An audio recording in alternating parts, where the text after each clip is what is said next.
झारसुगुड़ा जिले में दिन द्विपहरे गणतंत्र को हत्या करा जायछि एवं गणतंत्र को जेतेबेले हत्या करा जायछि सेथिरे हाथबारी साजिଛନ୍ତି स्थानीय पुलिस प्रशासन एवं स्थानीय जिला प्रशासन। झारसुगुड़ा निर्वाचन मंडली लाइकेरा ब्लॉक रो पंचायत समिति निर्वाचन पाई जेतेबेले जिला प्रशासन 4 मास धरी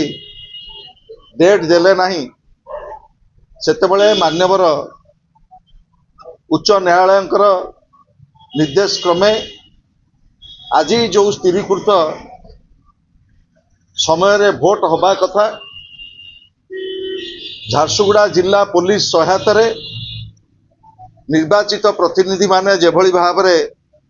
निर्धारित समय रे पहुंची पारिबे नाही सेतिपई सबु प्रकार व्यवस्था पुलिस प्रशासन तरफ करा जायतिला एवं जहा फल रे आज गणतंत्र को हत्या करा जायछि। एभली पुलिस एवं प्रशासन रो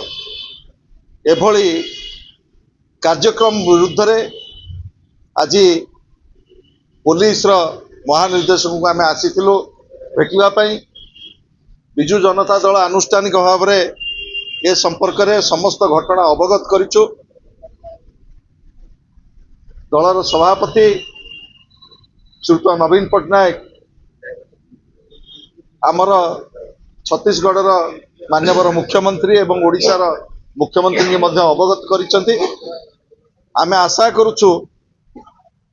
पुलिस प्रशासन जिला प्रशासन एभली अगणतांत्रिक आभिमुख्य ये केवल जनविरोधी आभिमुख्य नुह जो भली भाव में आज गणतंत्र को हत्या कर जायछि ता विरुद्ध रे बिजु जनता दल आगामी दिन में आमे आसंता काली बसिबु आलोचना करिबु एवं झारसुगुड़ा जिले में जो भली भाव में गणतंत्र को हत्या करा जायछि ता विरुद्ध रे ठोस पदक्षेप आगामी दिन निया जिवो।